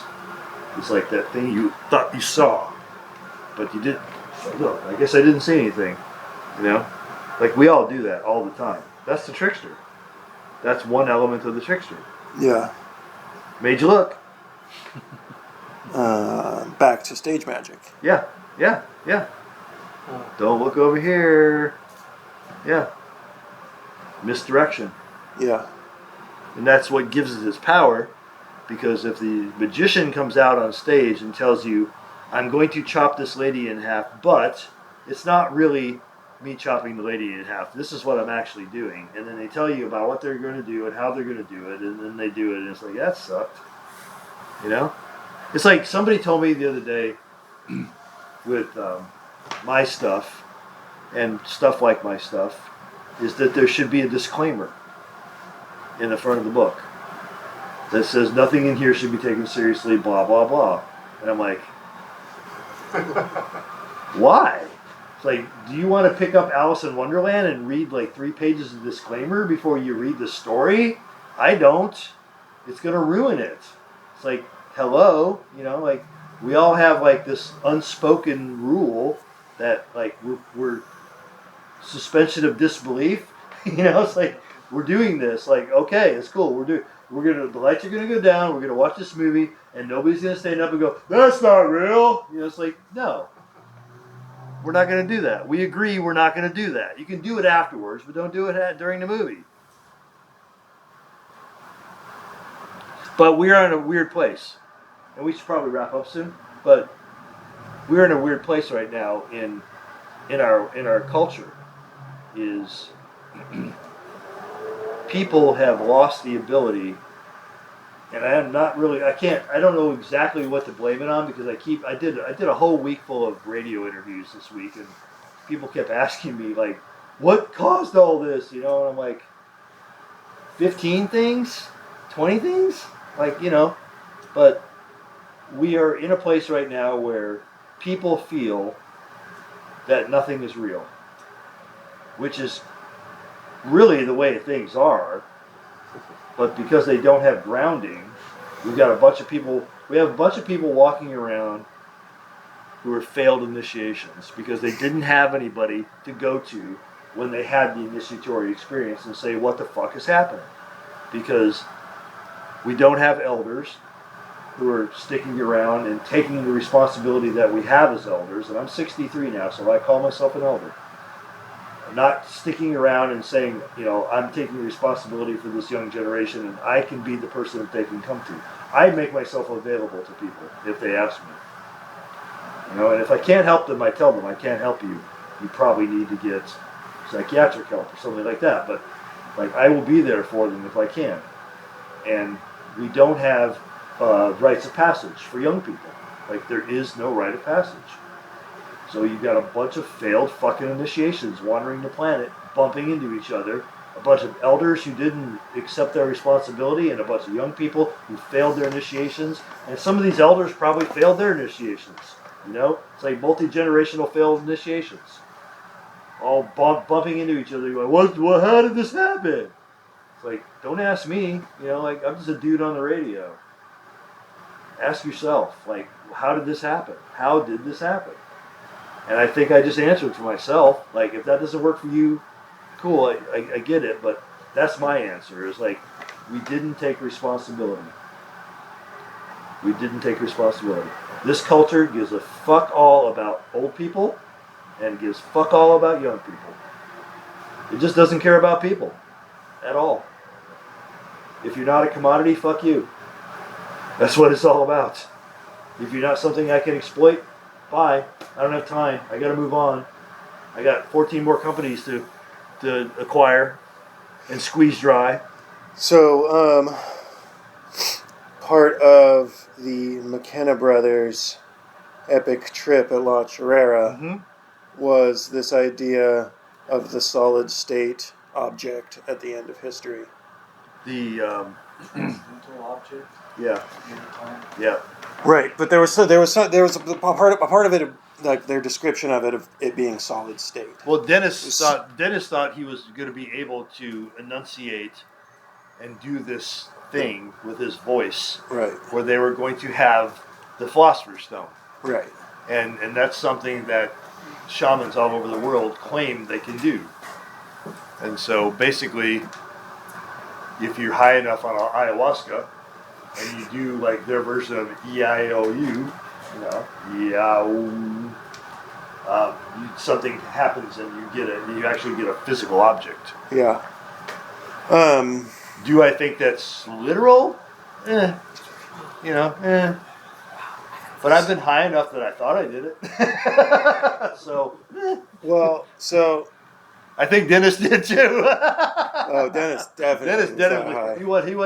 Dennis went all the way, dude. I've met Dennis, and I told him, I'm like, you know, I know, like, that was hard, and like you've since come back around, you know, like grounded yourself, but dude, props. Like, you went all in.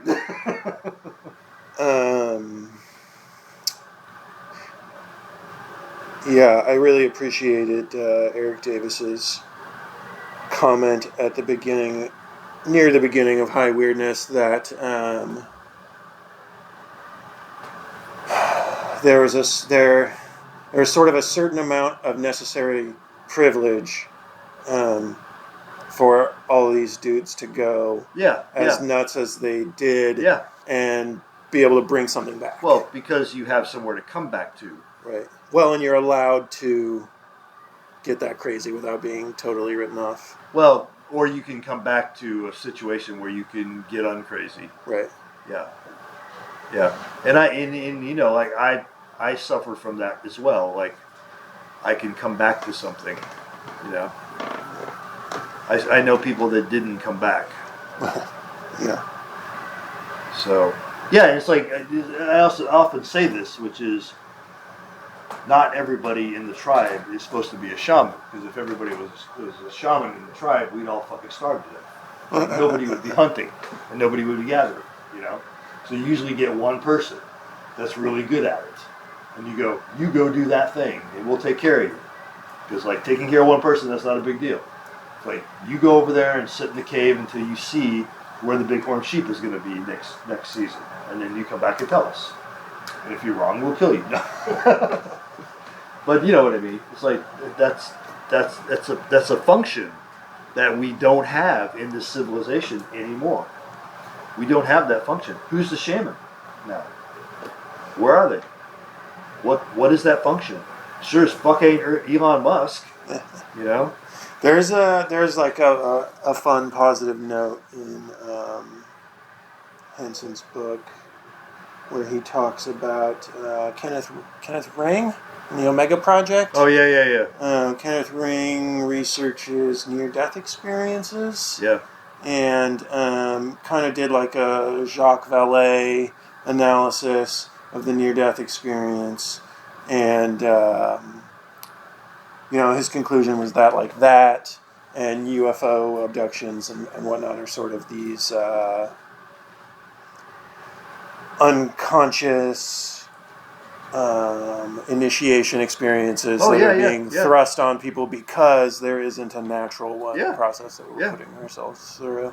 Well, you know, people ask me what I think about UFOs, and I said, have you read Passport to Magonia? And they say no, and I said, go read that and then come back and talk to me.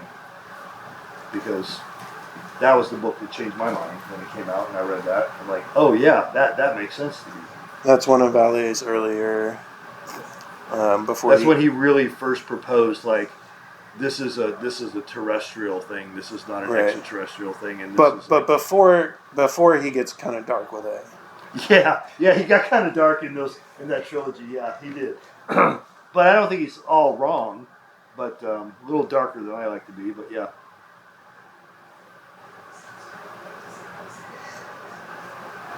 Questions? Anybody else? Anybody want to ask me a question? Speak. Tell me something. Tell me I suck. In the Santa Cruz era, with Robert Anderson Wilson, did you overlap with Andrew Lee at all? With Antro? Andrew? Yeah. Because he also was really into kind of the occult with improv. Well, yeah. So how much you guys talked about that? I was friends with Alan Miller, who was also known as Christopher Hyatt, who ran Talking Press. Yeah. And through Alan, I met Antro. So I've been like Antro and I have gone to lunch and like hung out in Berkeley, and like especially when I lived in the Bay Area, we used to like meet up. And one of his students was a real good friend of mine, Gordon. And Gordon and I lived in Santa Cruz, and Antro was living, I think, in Oakland at the time, or in Berkeley. And so I was studying with Antro's student, Gordon, and we were doing ritual theater in the woods. So I got into like the whole ritual magic theater thing through hanging out with Gordon and hanging out with Antro. So yeah, definitely, yeah. Did you guys cross-pollinate on we're talking about Chicago and the improv? Not on that. I mean, we cross-pollinated after we met, about improv and everything, but we never actually collaborated on anything. Okay. Yeah. I used to hang out in his some of his groups in Berkeley. Yeah. I was the PA on some of his movies. Yeah. One was called The Dream of Falling Upward. Yeah. Which is about the Romana Clef about the owner of New Falcon dying. And Yeah. Yes, Alan was a good friend of mine. I was really, really, really close friends, still am, with Rob Bresney. Okay. And Rob and Antro were like really good friends. Like they did like the Drive Time, I think it was called. Yeah. Yeah, they did a couple things together. And so I used to work with Rob a lot, and I used to work with Gordon, and then I met this guy in England. I met him here in Portland actually, in 2007. John Harrigan and the Foolish People. Okay, yeah. Yeah, so I met him here, and we became big friends and collaborators. So I'm still in touch with John, and through John I met, came into touch with all the people from Devon. So There was a conference here like a decade ago called A Culture in Portland, and Foolish People came in and they were one of what was it called? A Culture, I think. You mean Isozone? That's that was Yeah, it, that's where I met John. Okay, there were two Yeah, of them. I was here. The first one, Foolish People. I was at the first one. Okay, I was there too. Yeah, I was filming. I was upstairs filming. I filmed the whole thing and put it on Grey Lodge. Oh, nice. Okay. Yeah, yeah. Just the other day, I was on Mob Zone, which is a podcast that I do, and we pulled in one of the members of the Viking Youth. Do you remember that podcast? Yeah. They Yeah. shut down because someone They else were at took the name, too. Isozone. Yeah, I remember. Yeah. Yeah, and I kept sending trays of drinks to them because I knew they would drink. I kept sending them trays of whiskey, and I'm like, I'm gonna get these guys really drunk. So yeah, and then he's like, I'm like, I was the guy sending you and I put my Grey Lodge card, so I kept sending him drinks. I'm like, I was the one sending you all the drinks. He's like, you? He's like, our buddy got kicked out of the bar because of you. I'm like, well, I didn't tell him to drink them. Yeah, that was a great show. Yeah, there was a lot of people there. I wish they still did that, but they did 3 of them. Oh, okay. And then it imploded as these things do, like because the 3 personalities just couldn't get along anymore. So, but it was a TAZ, Temporary Autonomous Zone, and it was fun. It was a lot of fun. It was just over in the Pearl District. I think so. Yeah. Yeah. The first one I didn't live here. I drove up from Berkeley at the time. Okay. Yeah. It was in the Pearl District. I'm pointing like I know where it's at, but it's like over That's there. the direction. Somewhere. Yeah. It's over there somewhere. But yeah, it was fun. I almost moved to Portland because of that show. And then I decided to stick it out where I was, and then I ended up going to Eugene. That's where I'm at now. I'm in Eugene. I like it better. I like the woods. Eugene. I grew up in Eugene. I was interested in I've heard this kind of theory of art of space all my life. Mm-hmm. Leaving enough room for the viewer or the other side of it, and like if you want to be alone, you can make perfect art. If you want to be in the world, you make imperfect art that has space. And I kind of am curious about your opinion on if that's something that artists are pushing into reality or something that they're reflecting about reality. That Which space is notion. the space There's notion? missing parts for us to fill in. I can only speak for myself and my own process, and for me, I can't get in the zone, and therefore I don't keep art like there's different types of theories about art. So like back in the day when I was hanging around creating tools for people who did commercial art, like when I was working at Adobe and doing things like Photoshop and all that. I cursed Joe in my day-to-day work for making Adobe. That's a different mindset doing commercial art. Like it's like Stephen King says, you show up, you write your 750 words or whatever it is, and you do it every day, and you don't keep all of it. I don't subscribe to that at all because I'm not an industrialist, right? It's like I show up, if I'm inspired, I create the art. If I'm not inspired, I go do something else. I don't force the creativity. Like I don't think it can be forced. Like you can force it for commercial art, which is like that's the industrial mentality. It's like you show up, Clock in, do clock your work, and he's like pull the lever. It's like I don't think art for me. If I have any religion at all, it's art. If I have any God that I worship, it's art. Period. What is that? Don't want to define it, right? I can't create it if I can't get out of my own way. If I'm in my own way, I'm not making art. I'm making something else, and I'm capable of doing that. I don't want to do it anymore. Like I did it for so many years in Silicon Valley. I'm like, I don't want to do this shit anymore. So like, whatever it was, 15 years ago, I just said, I'm not going to keep splitting my time between doing something to get away from it, so I can create a space to create art, and then the other rest of the time I'm doing this other thing called commercial art. So I just stopped doing the first thing and just went with the second thing. Like now I just do art, and there's other things that I do, like I grow food and raise animals and do all this stuff, and like that's what I do for food and sustenance. And occasionally I do some consulting for friends for money, because I still haven't figured out 100% how to get away from that. And then the rest of the time I spend like getting out of my own way so I can make art. Does that answer your question? Not really, but it Okay. answered other ones, which is fine. Yeah. That's as close as I can get. Yeah, totally. Yeah. That's my answer. Yeah. It doesn't work for everybody. That's my answer. Yeah. I feel like that answered your question, and that he doesn't. Well, if it didn't answer it for him, that's cool. I mean, like, I just gave him my answer. No, I like the answer. Yeah. I was more trying to prod at the trickster aspect. Well, I mean, that goes along with it. Yeah, So yeah. I said, what I said before, the trickster is everywhere. The trickster is everything. But I don't question where is the trickster, because I don't want the trickster to disappear. Yeah. Exactly. Like, so if you it's like if you look right at You're it. not answering it was fine. Yeah. I'm just telling you. If you look right at it. His question, but for you.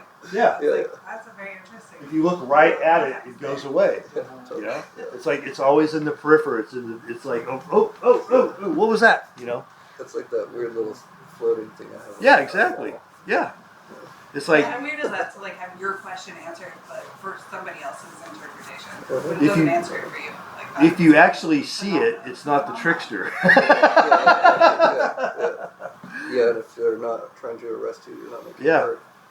Well, it's just art. Well, me and Joe were recently surprised that he was able to get hired at the post office. Yeah. Another job Joe decided to do for fun. Yeah, I did it for a couple weeks for fun because Bukowski had always wrote about the post office, and I was like, and I'm officially retired, and so I'm like, oh, what do I want to do for a couple weeks? Oh, I'll try the post office, and so I went to work for the post office. So like all I did was like stand around and like pick boxes up when they fell off the belts. That's about it. Everything's automated. A machine's assisted. It's all machine oriented, like, and it was just like, and it's moving at velocities you can't imagine, and like boxes that are like way too big, like to be in the system, and these things are just flying by, and like basically you just stand there. Oh, there's one, go, and that's what you do all day. And I'm like, no wonder people go fucking postal and start shooting the place up, man. If this is all you do all day. Was this in that beautiful Art Deco post office in Eugene? Yeah. Cool. That's Yeah, cool. yeah. So I did. I came here and I trained. I didn't know that you take an oath of office when you join the Sick. post office. So mediocre. It's like straight up government, man. You put your hand up and you swear an oath and the whole goddamn thing. It's like, and I got a lanyard, so I kept that. And yeah, I got my little. Did you get a cool coat, or did you get any? No, I got nothing swag because for them? I Give was you working back a of hat house. or I was something? working back of house. That's So like I got nothing. that's some bullshit. I'm like, just show up and like run this machine. Okay. You didn't get like a postal sword or anything cool. Nothing. No, they should give No they cake, should give no out helmet. like a novelty postal bag for everyone who gets hired. Nothing. No special mailing privilege. No mailing privileges. Nothing. I got nothing. I mean, I told you I got a lanyard. Free stamps. Yeah. Again, I was No. surprised they hired you at all, Stamp but printing machine. Nothing. Yeah.